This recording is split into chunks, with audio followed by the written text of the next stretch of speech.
Hey, programmers, what is going on? I am the Savage Coder, and this is episode 18. I've really been looking forward to this episode because it's all about logging in and authenticating and controlling access. And this is a subject that I've heard questions about over and over again.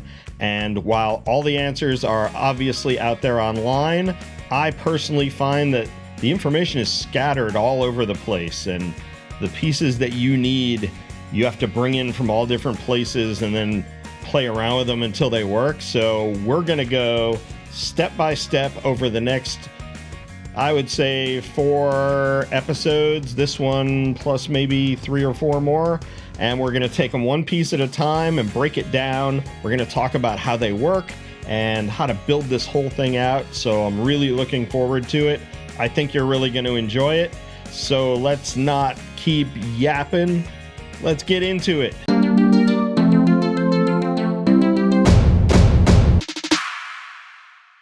If you're new to the channel, welcome. We are building an application from ground zero, and we're going to add feature after feature until we have something that is a real-world example. And hopefully this will teach you what you need to know to build an application that does what you want it to do. So if you want to follow along, the code is on github.com/noblecausecode. You can grab the API and the UI.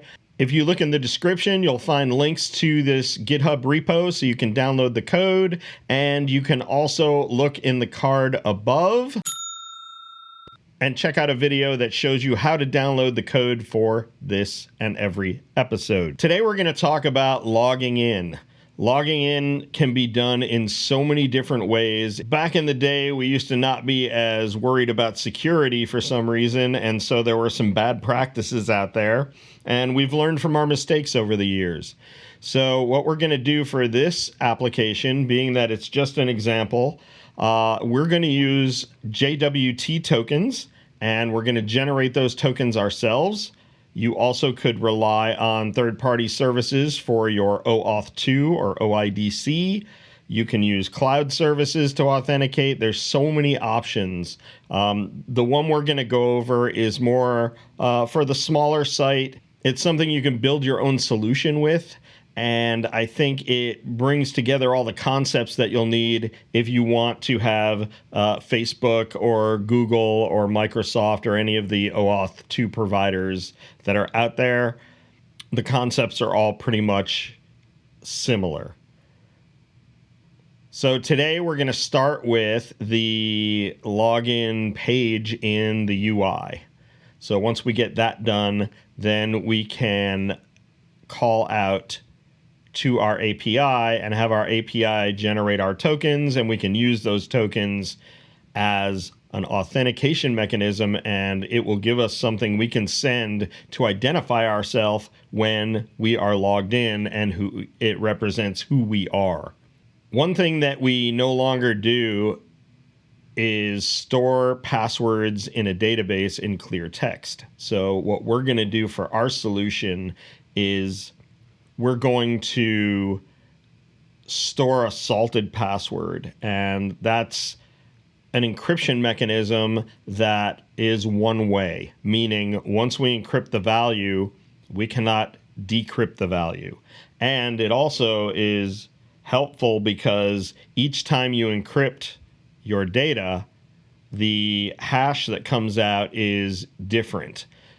And I'll show you an example of all that as we go. At some point during the session today, we're going to get to a point where we're ready to send the password out to our API. But before we do that, we're going to go ahead and encrypt it, and I'll show you how that works then. So the first thing we need is a sign up page, because we're going to add a new user, and then we'll be logging in with that user. So I want to be able to add users to the database.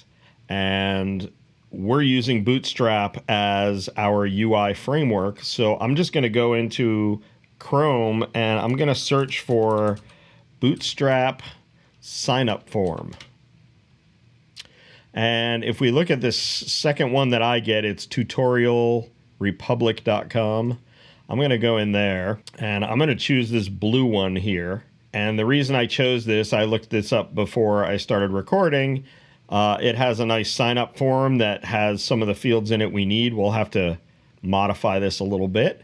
And there's also a version of a login, so we can kind of use that same thing and stick with that kind of theme so that they have a similar look and feel. So I'm going to go to the top here and click View Code. And before I start copying out of this HTML, I have my UI project open, and we're going to add a view to our project to host the sign up. So I'm going to right click my controllers. I'm going to add a controller, and this is an MVC controller. I'm going to choose the empty, and I'm going to name this controller User Management. So user management automatically comes with a default action that loads the default view for index. So we're going to have to create that so that it can load that. And by convention, we add a folder with the same name as the controller. So it will be User Management. And then inside there, I'm going to add a view. And we'll do a razor view. The view name is going to be index, which is the same name as our action in the controller. We will leave the layout page, and everything else is fine the way it is. All right, and so we should be able to get to this by going to /user management. So let's make sure that everything is working before we start adding new functionality. Now we are going to get an error here when we first launch because it's trying to load the first page, and the default page in this project goes to the project's controller, and the project controller actually goes out and tries to call the product services to get a list of products, and I'm not running the API project right now, so this call is going to fail. That service is just not available until I run it. So that's what this error is all about, that it couldn't make the connection. But I'm not really interested in that view at the moment. I want to go to /user management. And there it is. There's our index page. All right, everything looks good. And so we'll go back to our Bootstrap form here. And I'm going to leave the styles for a minute. So I'm going to grab everything between body and /body. And our body tag in our project actually lives in that shared layout page. So if we went in there and looked at _layout, that's where our body tag is. And then all of our pages are loading inside this main tag here. And render body causes those to render. I'm going to replace this index h1. I'm just going to paste in the HTML that I copied. So if I hit save and then refresh, and we have somewhat of a form here. It doesn't look right because we don't have our styles. So let's go back now, and between the style, actually we can copy the whole style tag. Let's do that. And right above our HTML, we will paste in the styles. And now if we refresh, hey, look at that. It looks kind of like what we want. I want to fix this blue background a little bit. And I think if we just wrap this in another div,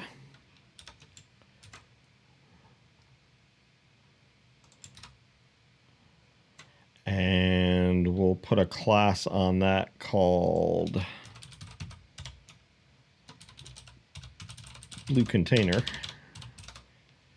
And then if we go up to the top, I'm going to rename this body to .blue container. And what that's going to do is, instead of applying this background color and these other two properties to the body tag, this style is going to attach the blue to the blue container. which is that new div that surrounds our form. So now if I refresh, all right, I had to click stop for a couple minutes and figure out how to modify this blue area to do what I wanted it to do. So I've taken it back. Let's start from square one here. I'm going to recopy the style over.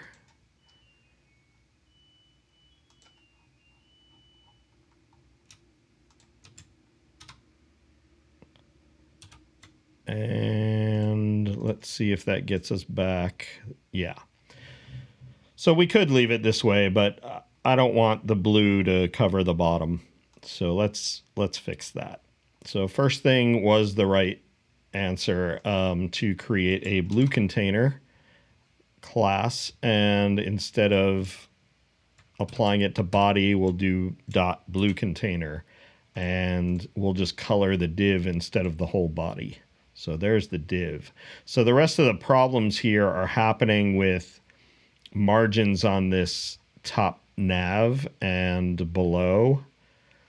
And the way I found that was I just did an inspect in Chrome, pulled up the developer tools. And if we look at the header and some of the pieces inside the header, like this nav tag, you can see the orange that shows up here, and that's padding and margin. And so we need to definitely get rid of this margin bottom 3 here. So let's make a couple modifications to our layout page. So under shared, views shared underscore layout, we're going to remove this div class container and the closing div also. That matches that one. And we're going to get rid of the whole PB3 here. We don't want any padding on the bottom. And so just that will give us a little closer to what we want. And now if we go up to that nav class we just looked at, we know we want to get rid of this MB3 for the margin bottom. That's the margin below this nav bar. So if we refresh that, then nothing happened. Let's see why. Let's see. In our sign up form here, we have, and the sign up form is this next div right below the blue container. The sign up form also has margin on it. And so the way you read this one is, this is a universal margin. So it's 30 pixels is being put on the top and the bottom. And then left and right is set to auto. So let's just zero that top and bottom margin and refresh that. And now we're looking a lot better.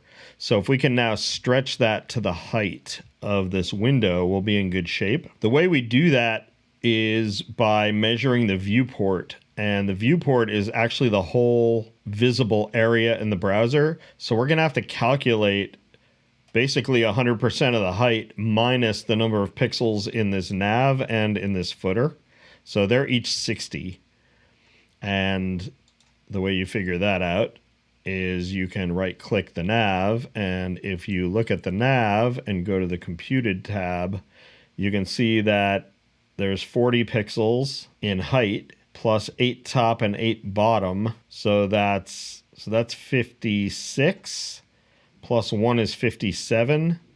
So I mean technically it's 57, I guess, not 60, but I think 60 will work. And then you could do the same thing for the bottom. So I'm going to go in here and I'm going to make the height a calculation of 100 for the view height minus 120 pixels. And it might be a little less than that, and we can tweak that 120 number. But that should make the height of this whole container correct, and we don't have a scroll bar, so we're pretty close. And then we just want to add some padding to the top of this guy to move it down. We can probably just do that right in the HTML. So if we scroll down here in the form, we should be able to put some padding top, maybe 3 and see if that moves our form down a little. Yeah. So I think that looks actually pretty good. We can move it down a little more if you want. Move it down 5. 5 of those mysterious Bootstrap units. Okay, good. So the next thing is we have to look at our database as a reminder of what columns we want to store when we sign up a user. And so in the previous episode, we defined what a user was in the user table. So I'm just going to take a quick look at that. So I'm going to drill down into tables, and then I'm going to drill down into the user columns here. And just to make this easier, I'm going to right-click it and script table as create to new query editor window. And that's strictly so that I can copy and paste these right here, because those are all my columns. So I just want to make sure that I have inputs for all of those, and I'm just gonna paste them in here. They're not valid, but I'm just gonna paste them in here just so I can kind of read the names here. And so when we're adding a new user, we don't have a user ID yet, so we don't need that. We definitely need to collect first and last name and email and password. We can collect postal code and username. We're not going to allow a picture on sign up. We'll let you do that after you've logged in for the first time. We don't need to ask you if you're active or confirmed. We're going to set those in code, and the created date and modified date will get set automatically later. So these are the things that the user is going to supply for us. So let's take a look at what we have in our form. We have first name, last name, email, password, and confirm password. So I want to get rid of this checkbox, and we're going to trust that the person enters their password correctly. And if they don't, they can do a password reset. So if I scroll down, I can find this form check label type checkbox. So obviously there's the I accept blah, blah, blah. So I'm going to get rid of this whole div form group with the checkbox and the label. Get rid of that. And I'm going to do the same thing with this confirm password one. So I'm going to delete those as well. Okay. So now if we refresh, so far so good. See, we're actually printing out our garbage here. We'll get rid of that in a minute. So now let's add in the fields that are missing. One thing I do want to do, though, is I want to turn these into MVC controls instead of just straight HTML inputs.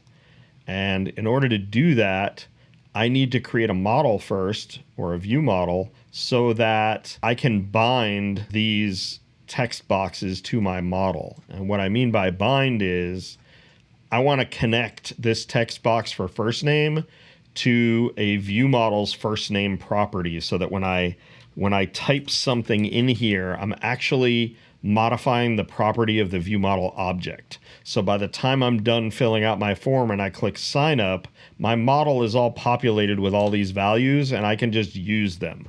I don't have to write code to say, read the value that's in this text box and copy it to this object's property.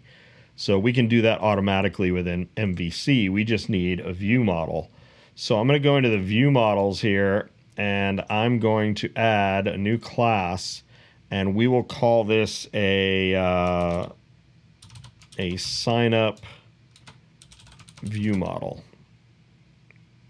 And a sign up view model is just going to have a couple properties. The first one is going to be a string called first name. I'm going to hit stop on here so we can get rid of all these green lines.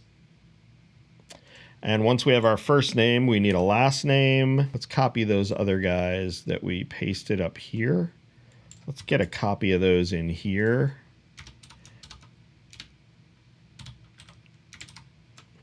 And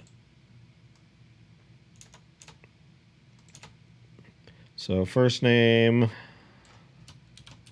last name. We have email, password, postal code, username. And so now we just need to bind this to our view so that we can populate it. So what we're going to do is we're going to go back to our controller. This is where we load our view. And I'm not so sure that I like user management index to be sign up. User management, when we go there by default, I would think would be a login.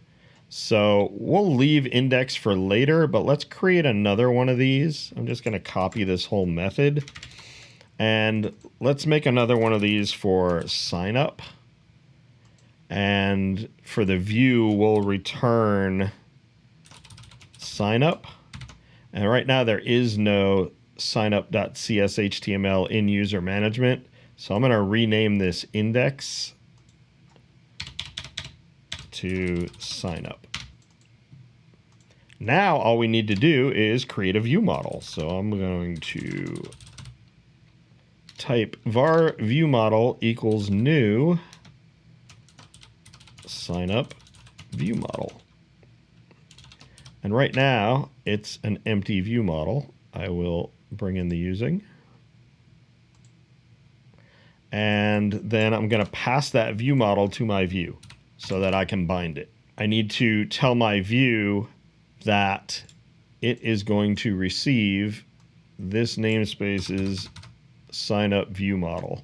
So I'm just going to copy that namespace from the view model. I'm going to go into the user management signup.cshtml, and back up at the top, I'm going to tell it that its model is one of these sign up view model.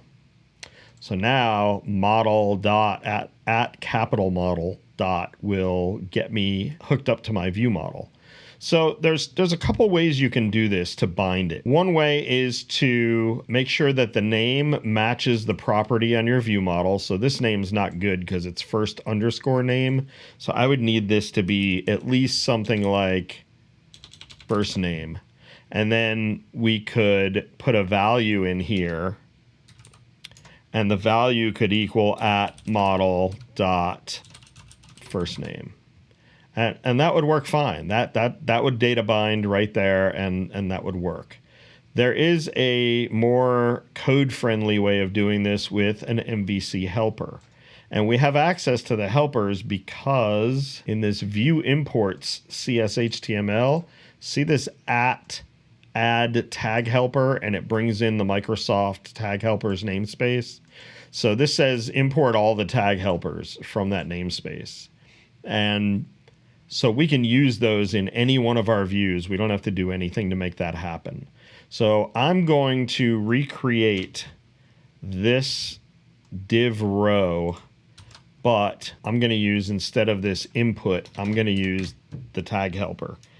And so I can do at HTML dot, and this is a text box. I can do text box 4. And the reason it's text box 4 is the 4 refers to the name. So this is a text box that ties the name to the model's first name. So it uses a lambda expression like you've seen in some of the selects and stuff from the previous episodes. But I'm just going to put an M for the word model. It can be anything. It's just a variable.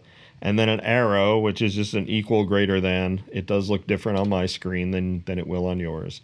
And now I can access M as my model. So just m.firstname. It's the same. That M is the same view model as this at model dot. It's just a shorthand way to do that. And because it's a tag helper, it knows that I want to generate a text box. I want to tie it to the first name, and I want it all data bound up. So I don't actually have to write any of the rest of the binding information. What I do have to write, though, is I have to still add this class, and I do have to still put the placeholder, and I do have to still make it required. So I'm going to delete this for now. I'm going to show you what it looks like without that. And I'm just going to get rid of this second one. So So now we just have our row, we have our first name and our last name. The last name is still as it was before, but now I've replaced the first name with this guy. Let's run that, and you'll see that it doesn't look right. And it's not going to look right because we don't have the Bootstrap form control class applied to it yet. So we'll get that error again, but I'm going to go to /user management, and now because it's not index anymore, I have to say sign up in the URL to bring that up. So there's the last name, but look how funny the first name one looks. So let's fix that. So after this first name, I can put a comma, and then I can create a new object that has everything I need in it. So it's just, oops, I don't know why I put string. Do not put string. So I'm going to create a new class. And because the word class is a reserved word in C#, because you use the word class to create classes, I can't just say class equals form control. Oops. I can't do that, even though I can do it in straight HTML. But once I'm inside C#, which is where I'm inside C# after this @ sign. So I need to prefix that with another @ sign so that it knows I have to render this in the browser as the word class equals. But we're not talking about a C# class here. So for that one, I need that. And then after that, I just put commas with the other ones that I need. So I need placeholder equal last name. Okay. Comma, placeholder equal last name. And then I also needed required equal required. I can copy that one as well.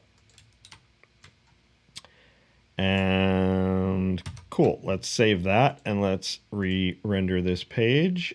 Awesome. And now that guy's all bound up to the model. So I'm going to now copy this, and we're going to replace the last name with the same thing. And all I have to change here is, oops, that one was first name, that first one, right? First name. So the second one is last name, and the model that it binds to is the last name property of the model. And that's that one. So that one shouldn't look any different. It looks fine.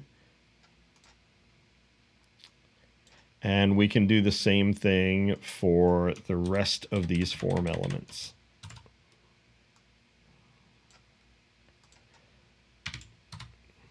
So this one's a little bit different. It's going to bind to email. It's class form control, name is email, placeholder is email. It is required. Now, the one thing that's different is this is a type email.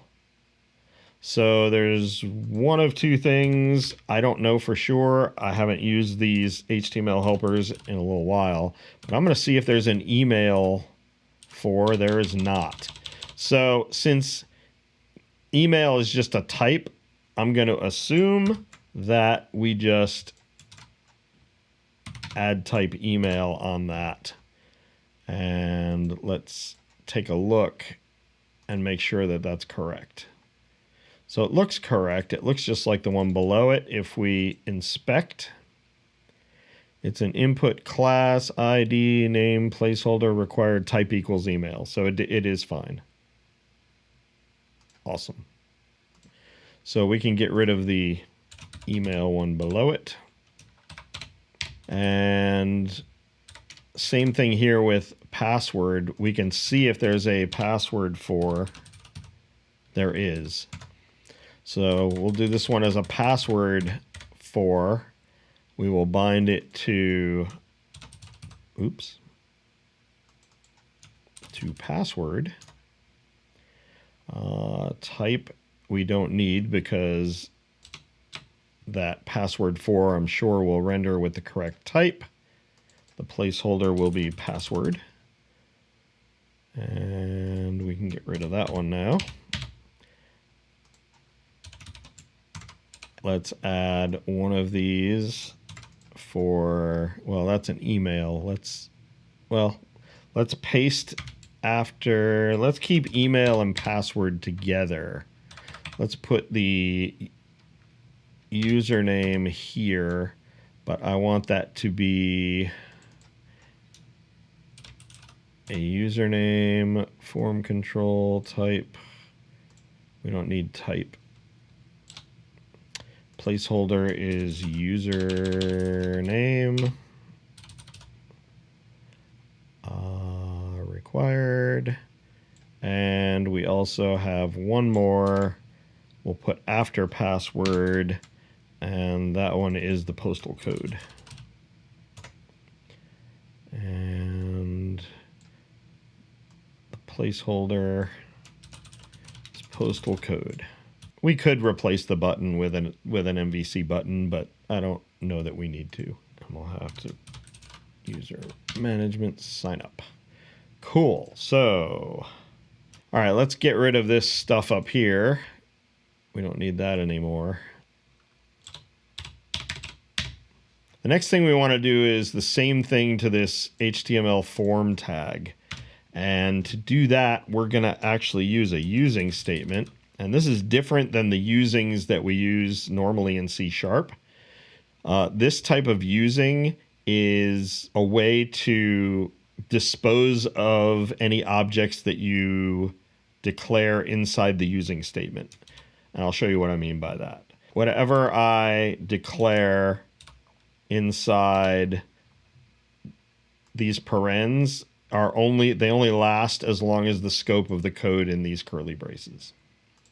So I'm going to recreate this guy, and I'm going to do that with an @html.begin form, and that is basically our opening form tag. That's why it's called begin. And I'm going to pass begin form a new action called sign up post, and that is in the user management controller. And then I can just give it a form method post. I'm going to delete this form action. That we got this from that web page where we borrowed the Bootstrap form, so we definitely don't need that. And then I'm just going to move this to where the closing form tag was. So I'm going to just cut that for now. And then I'm going to go down to where the closing form tag was, and I'm just going to paste that back in there. Coolio. All right, I lost my @ sign here for some reason. And I think we should be good. So let me save. I don't know why it's complaining here. Oh, I see why. Because we opened our using paren, then we opened our begin form, we closed our begin form, but we never closed. Always pay attention to those silly little red things. All right.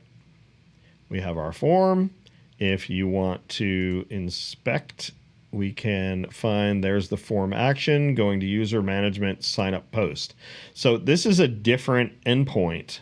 The idea here is that we're going to fill this form in, and then when we click sign up, it's going to call out back to our controller, and it's another place in our controller called sign up post. So let's create that.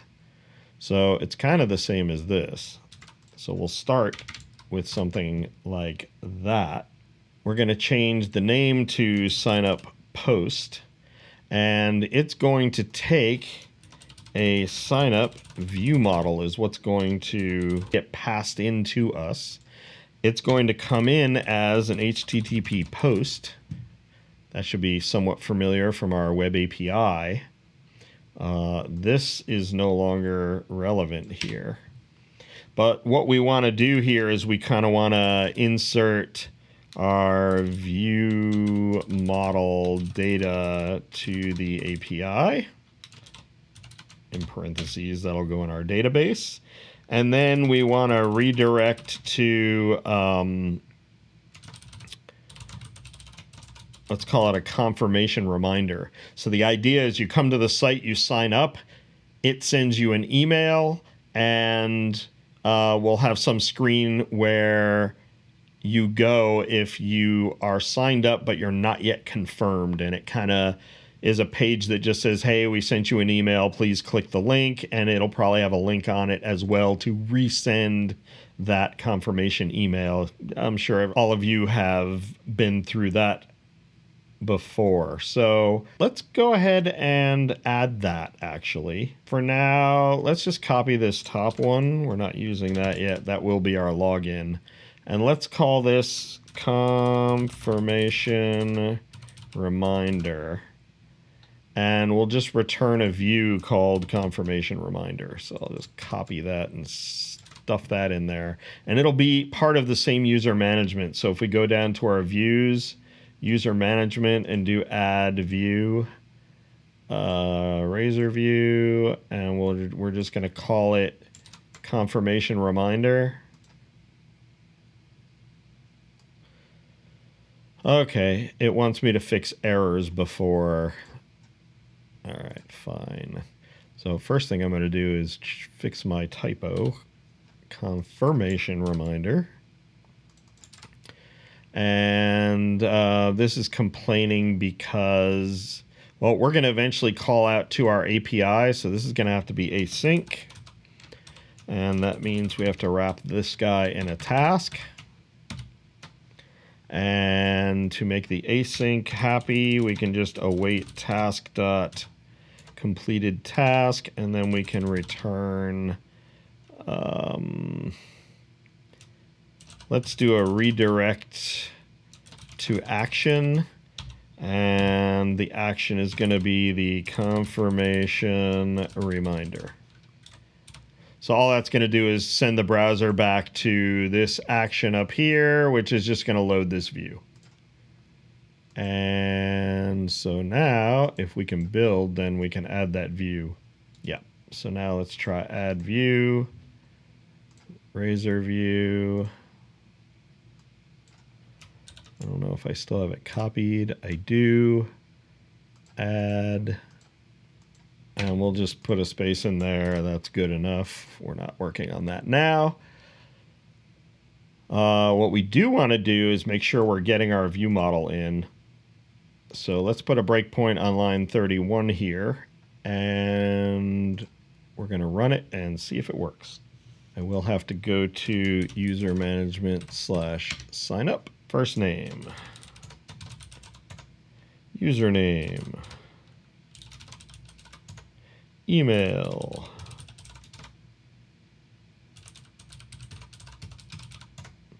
Password, I'm just going to do password 123. And we'll just put some 3s in there, and I'm going to hit sign up. Well, we did hit our breakpoint. Here's our view model, and it is fully populated with all the things that we typed in. So we're in good shape here. And if we let it go, it will redirect to confirmation reminder, which is what we get. Awesome. I think this is a good stopping point. We have created a new view that collects user signups, and we have data bound those to our MVC helpers, and all of that view model data is now ready to be wrapped up and passwords encrypted and sent to our API. We will save that for the next episode. I hope you learned a lot. I enjoy teaching this part. I think it's stuff that we do every day, and it's really cool to kind of know how it all works behind the scenes. So as always, thank you so much for watching. If you got something out of this, consider subscribing. I do appreciate that. And practice, practice, practice. And we will continue this journey in the next episode. And until then, I will see you online.